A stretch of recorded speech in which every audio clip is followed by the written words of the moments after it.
પ્રિયોત્સવ રામનવમીની ઉજવણી માટે Hariom charitable trust દ્વારા તડામાર તૈયારીઓ કરવામાં આવી રહી છે। આ અંગે જૂનાગઢમાં રામનવમીની ઉજવણી કરતા શ્રી હરિઓમ ચેરિટેબલ ટ્રસ્ટના અવિનાશ ચાવડાએ જણાવ્યું છે કે 1986થી રામનવમીની ઉજવણી કરવામાં આવે છે। આ વર્ષે 80મી રામનવમીની ઉજવણી કરવામાં આવશે। અયોધ્યામાં ભગવાન શ્રી રામના મંદિરે જેવી ધ્વજા ફરકે છે તેવી જ ધ્વજા બનાવવામાં આવી રહી છે।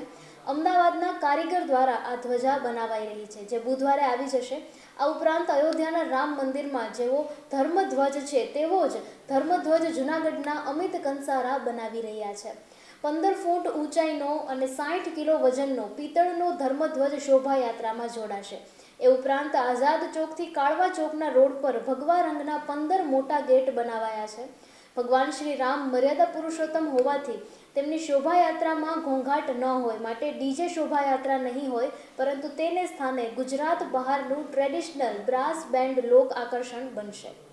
જૂનાગઢમાં ભારતીય જનતા પાર્ટીના એક ગ્રુપમાં મધરાતે અશ્લીલ વિડીયો મુકાતા ચકચાર મચી જવા પામી છે। અડધી રાત્રે ભાજપના વોટ્સએપ ગ્રુપમાં અશ્લીલ વિડીયોની લિંક મૂકવામાં આવી હતી, જેને લઈને ગ્રુપના સભ્યોમાં પણ સોંપો પડી ગયો હતો। ખાસ કરીને આ વોર્ડ નંબર 6ના ગ્રુપમાં મહિલાઓ પણ હોવાથી અશ્લીલ વિડીયોને કારણે મહિલાઓ શર્મસાર બની હતી। અશ્લીલ વિડીયોની પોસ્ટ મૂકતાની સાથે જ મહિલા કાર્યક્રમમાં ભારે નારાજગી જોવા મળી હતી। બાદમાં કોઈએ ગ્રુપમાં લખ્યું હતું કે ભાઈ, આ ગ્રુપમાં આવા વિડીયો ના મૂકો, આ ગ્રુપમાં લેડીઝ પણ હોય છે, આ ભારતીય જનતા પાર્ટી જૂનાગઢનું ગ્રુપ છે, તમે આમાં વિડીયો કાં મૂકો છો, જોઈ લો। આમ જૂનાગઢ શહેર ભાજપ વોર્ડ નંબર 6ના વોટ્સએપ ગ્રુપમાં મુકાયેલ બીભત્સ વિડીયોની લિંકના સમાચાર શહેરમાં ટોક ઓફ ધ ટાઉન બન્યા હતા। જૂનાગઢના જોશીપરા વિસ્તારમાં થયેલ 5.80 લાખની ચોરીનો ભેદ ઉકેલાયો છે। એલસીબી અને બી ડિવિઝન પોલીસ ટીમે ચોરી કરનાર ઇસમને ઝડપી લઈ તમામ મુદ્દામાલ કબજે કરેલ છે અને આરોપીને બી ડિવિઝન પોલીસ સ્ટેશન હવાલે કરેલ છે। જોશીપરામાં પટેલ સમાજની સામે કેશવ એપાર્ટમેન્ટની બાજુમાં રહેતા જયસુખભાઈ ડાયાભાઈ રૂપાપરા, ઉંમર વર્ષ 58, બહાર ગામ ગયા હતા। તે દરમિયાન જ અજાણ્યા ચોર ઇસમે બંધ મકાનમાં પ્રવેશ કરી મકાનની અંદરનું એક રૂમનું તાળું તોડી અને રૂમમાં ઉપરની ગ્રીલ તોડી અને પ્રવેશ કર્યો હતો। બાદમાં ઘરમાં રાખેલ લોખંડના કબાટ તોડી તેમાંથી સોનાના દાગીના, જેમની કિંમત છે 1,10,000 તથા રોકડ રકમ 4,70,000 મળીને કુલ 5.80 લાખના મુદ્દા માલની ચોરી કરી હતી। આ અંગે બી ડિવિઝન પોલીસે ફરિયાદ નોંધી પીઆઈ વાયબી રાણાએ તપાસના ચક્રોને ગતિમાન કર્યા હતા। જૂનાગઢના માર્કેટિંગ યાર્ડમાં એક જ દિવસમાં 5,000 કિલો ખાખડીની આવક થઈ છે। ખાસ કરીને ઉના, ગીર ગઢડા પંથકમાં પડેલા કમોસમી વરસાદ અને ભારે પવનને કારણે ખાખડી ખરી પડતા આવક વધી હોવાનું જૂનાગઢ શાકભાજી યાર્ડના હરેશ ગજેરાએ જણાવ્યું છે। જૂનાગઢની આયુષ હોસ્પિટલના તબીબો દ્વારા કોડીનારમાં આવેલ રાણાવાડા હોસ્પિટલમાં સર્વરોગ નિઃશુલ્ક નિદાન તથા દવા વિતરણ કેમ્પનું આયોજન કરવામાં આવ્યું હતું। આ કેમ્પમાં આશરે 400થી વધુ દર્દીઓએ હાજરી આપી અને નિઃશુલ્ક સારવાર તથા દવાઓનો લાભ લીધો હતો। જૂનાગઢ શહેરના આઝાદ ચોકમાં 13 જૂન સુધી નિઃશુલ્ક છાશ વિતરણ સેવાનો પ્રારંભ કરાયો છે। આ છાશ વિતરણની સેવાકીય પ્રવૃત્તિ સર્વોદય બ્લડ બેંક ટ્રસ્ટ અને ઇન્ડિયન રેડક્રોસ સોસાયટી દ્વારા છેલ્લા 3 વર્ષથી કરવામાં આવી રહી છે। અહીં દરરોજ 300થી 400 લોકો છાશ વિતરણનો લાભ લઈ આકરી ગરમીથી રાહત મેળવે છે। ગુજરાત શિક્ષણ બોર્ડની ધોરણ 10 અને 12ની પરીક્ષાઓ પૂર્ણ થયા બાદ હાલ ઉત્તરવહી મૂલ્યાંકન ચાલી રહ્યું છે।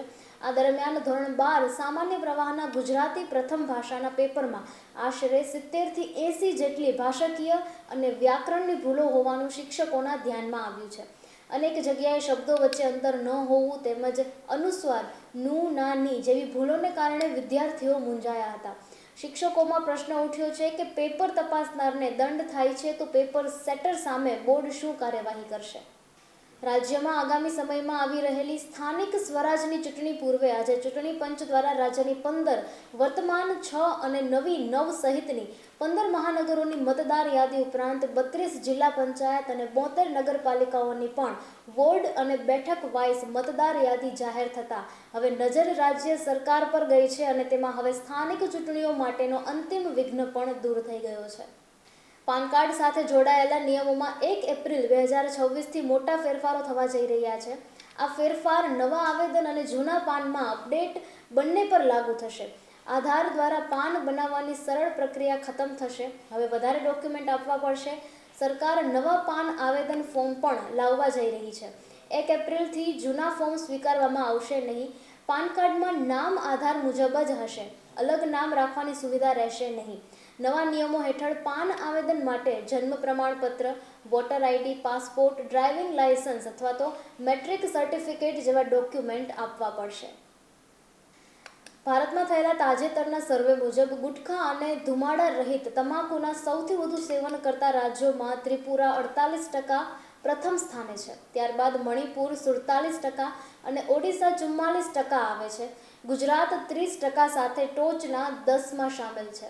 આરોગ્ય નિષ્ણાતો ચેતવણી આપે છે કે આવા તમાકુથી મોઢાના કેન્સર અને હૃદયરોગ જેવા ગંભીર અને જોખમી રોગો વધી શકે છે. તેથી જાગૃતિ અભિયાન પર ભાર મુકાઈ રહ્યો છે. મધ્ય પૂર્વમાં સર્જાયેલી યુદ્ધની સ્થિતિમાં ભારતને ક્રૂડ ઓઇલથી લઈ ગેસની સમસ્યાનો સામનો કરવો પડી રહ્યો છે અને સરકાર દ્વારા તેને પહોંચી વળવા તમામ તૈયારીઓ કરવામાં આવી રહી છે. તે વચ્ચે વડાપ્રધાને આજે લોકસભામાં નિવેદન કરતા એ પણ સંકેત આપ્યો છે કે દેશે કોવિડ જેવા દિવસોનો સામનો કરવા માટે તૈયાર રહેવું પડશે. વડાપ્રધાનનું આ નિવેદન અત્યંત મહત્વનું છે અને જણાવ્યું હતું કે આ યુદ્ધની અસર લાંબા ગાળા સુધી રહેશે. મોદીએ કહ્યું કે ભારત આ મુશ્કેલીનો સામનો કરવા તૈયાર છે, પરંતુ જે પડકાર છે તે અત્યંત ગંભીર છે અને એનર્જી સપ્લાય યથાવત રહે તે જોવા માટે તમામ પ્રયાસો થઈ રહ્યા છે. બજારમાં મળતા રેડીમેડ શર્ટ અને પેન્ટની ગુણવત્તા નક્કી કરવા માટે સરકારે નવા નિયમો લાગુ કર્યા છે. તેના માટે પહેલીવાર કપડાની મજબૂતી, સિલાઈ, રંગ અને સંકોચાઈ જવા જેવા ધોરણોને નક્કી કરાયા છે, જેથી ગ્રાહકોને બહેતર ગુણવત્તાના કપડાં મળી શકે.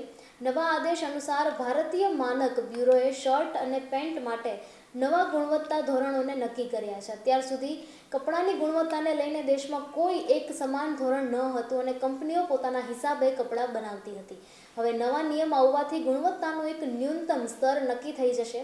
સરકારે એ પણ સ્પષ્ટ કર્યું છે કે આ ધોરણો કપડાની સાઇઝ કે ફિટને લઈને નથી.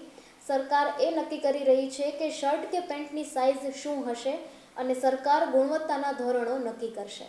અમેરિકા અને ઇઝરાયેલના આક્રમણના પગલે ઈરાને હોર્મુઝની ખાડી પર નાકાબંધી કરી દેતા ભારત સહિત દુનિયામાં ક્રૂડ ઓઇલનો સપ્લાય ખોરવાઈ જતા કટોકટી સર્જાઈ છે. આવા સમયે ભારતે હવે પશ્ચિમ આફ્રિકા અને એશિયા પ્રશાંત ક્ષેત્રના નવા માર્ગેથી ક્રૂડની ખરીદી શરૂ કરી છે. બીજી બાજુ કેન્દ્ર સરકારે હોર્મુઝની ખાડીમાંથી ભારતીય વ્યાપારિક જહાજોનું સુરક્ષિત પરિવહન નિશ્ચિત કરવા માટે ઉત્તરીય અરબ સાગર અને ઓમાનની ખાડીમાં ભારતીય નેવીના 7 જહાજો અને લોજિસ્ટિક્સ સપોર્ટ વેસલ્સની તૈનાતી વધારી છે. સિટી કવરેજ ન્યૂઝના ડેઇલી અપડેટ માટે અમારી ચેનલને લાઇક કરો, શેર કરો અને સબસ્ક્રાઇબ કરો. આવતીકાલે મળીશું ફરી નવા સમાચારો સાથે. City coverage news Junagadh.